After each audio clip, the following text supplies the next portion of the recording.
Yeah. So as I was saying, we have again sedentary villages that lead to some kind of hierarchy. I think the tough part here is that how do we really can kind of project back into the past, which is how do individuals kind of claim leadership in group settings even now, right? And a lot of times that is loud, outspoken tone of voice, um, the way that they are able to kind of help get people to work together, these kinds of things.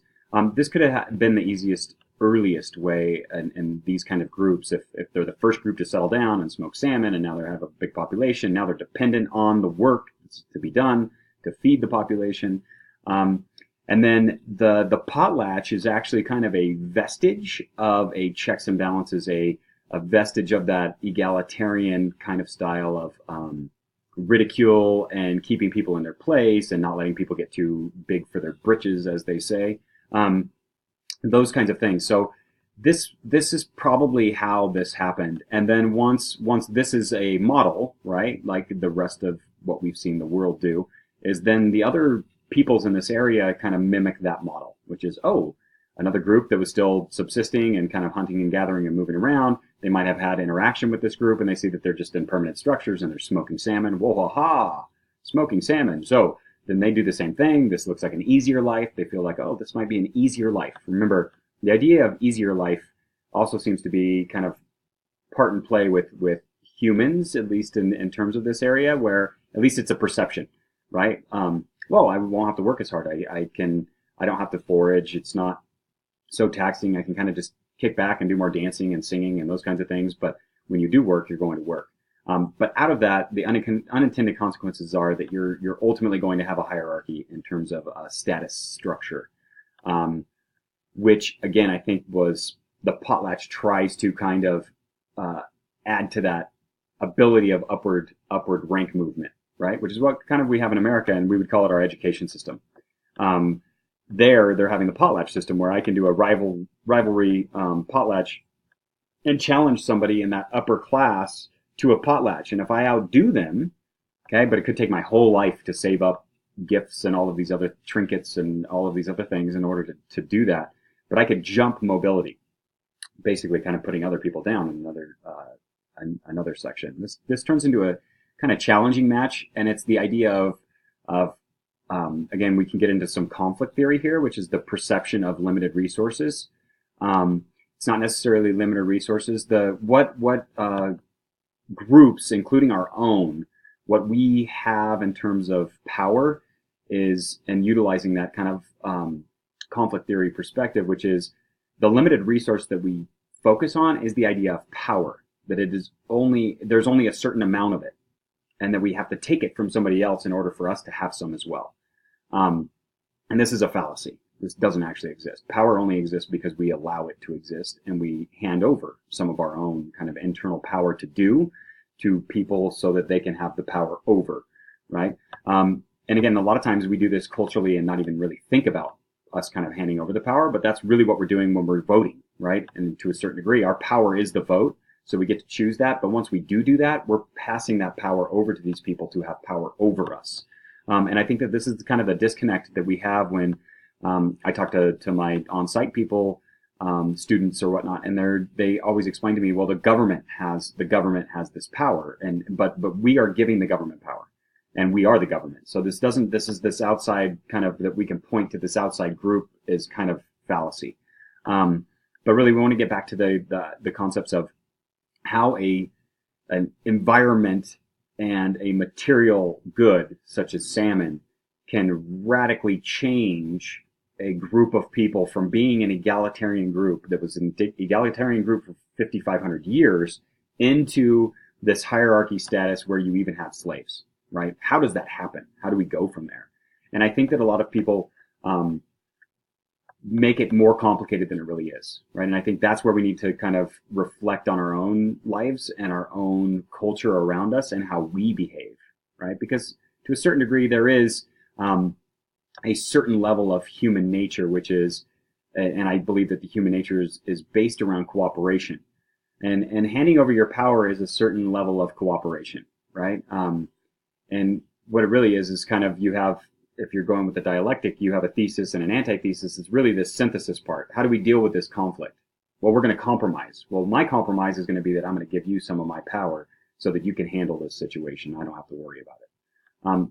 And those micro level elements were definitely kind of at play in how these groups transform from egalitarian into not. And a lot of times, especially if you're a Marvin Harris kind of cultural materialist fan, and an ecological anthropologist, you're going to focus on things like not only is salmon run having that huge impact and acting as an agricultural harvest, but also the idea that smoking salmon is going to allow you to exist without having to move around and find other foodstuffs. But usually the afterthought of, whoa, is this going to cause us to turn into kind of this hierarchy structure? And then what policies, what micro policies in our tribe do we put into place so that that doesn't happen? Okay. And this is kind of what certain groups, especially in California, did, which is implement taboos around wealth and bragging and those kinds of things, even though they might have had this structure of sedentary life. Okay. And they might have even had a title of chief. So again, the people in Napa, in the Napa area, they had a title of chief, but then they had a council of women. And the council of women actually made more decisions than the chief. So we had equality with different titles, right? Equal status, different titles. And this may have come out of taboos, which is, hey, we're going to stay right around here, but we do not want this hierarchy of status to come into play, because then they could self-reflect and like what we do. Certain individuals obviously are going to say, well, I don't need more power than anybody else. It causes problems. I've seen it before. And again, a lot of times this is on a feedback loop, trial and error. A lot of these cultures tried these things, right? Where they had a chief and they gave over their power, and then the chief made bad decisions, and the people were like, okay, we're never going to do that again. And they create taboos. In America, we've tried to do this, right? To give back some of these egalitarian ideas, which is democracy. Democracy is an attempt to get back to some of these egalitarian ideas, which is, how do we give power back to the individuals or the people that make up society and take it away from this ascribed power structure? Upward mobility, how do we implement that? And then even when we get to the progressive era, when we start to add in my one vote equals possibly a change in law, right? We have the proposition initiative system in California. Any one of us citizens can put forward a law, and then we can vote on that as a state. That is an attempt to give some egalitarianism back to the structure. What we do have still in play today is the class structure, which has power associated with it. And the Northwest Coast people also had a class structure that had power associated, and it was based on wealth, right? But again, so wealth accumulation would be something else that some of these groups had taboos around so that they did not create this hierarchy. The Netherlands and Europe, Denmark, the Scandinavian countries, they have social rules or norms around not bragging and being humble as a national character. I personally am friends with a very wealthy individual in the Netherlands, millions and millions of dollars, but you would never know it. Does not drive a nice car, does not live in any different of a house than anybody else in Amsterdam, and is just acts like a normal guy and never brings up his wealth, never talks about his class structure.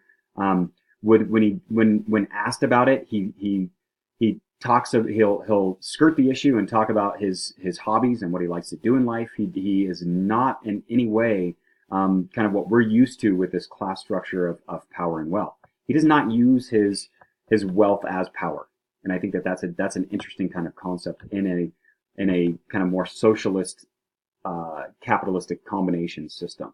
But that society, those societies have decided that these are going to be social taboos, that we're just not going to have this in our society because it creates problems.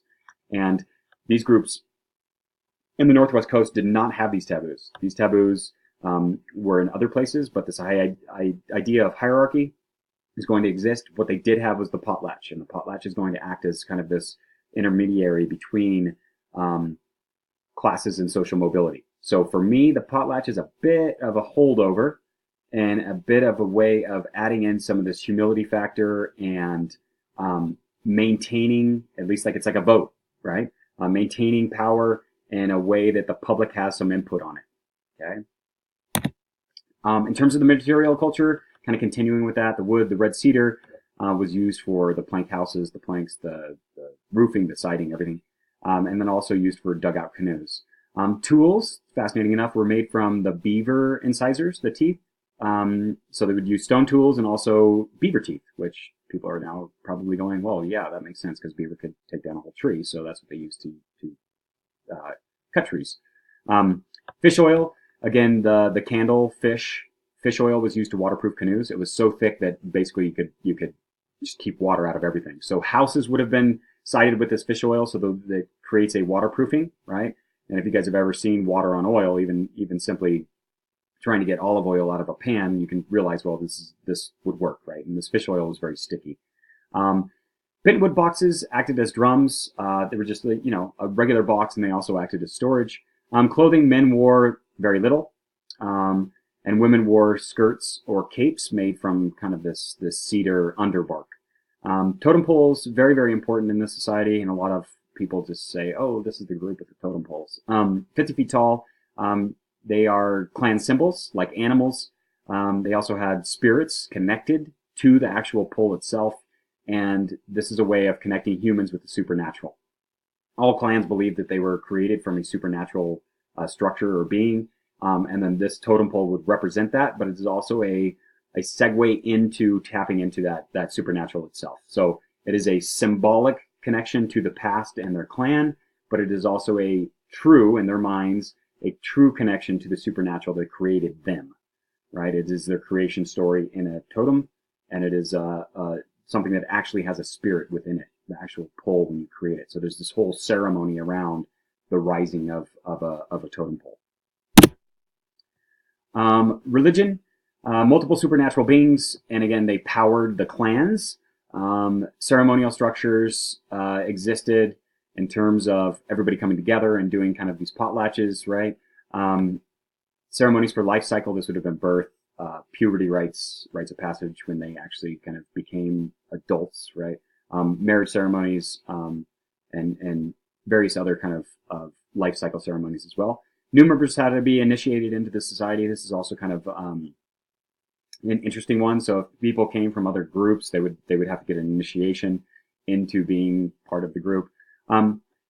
Let's say again, here's an interesting part of their hierarchy.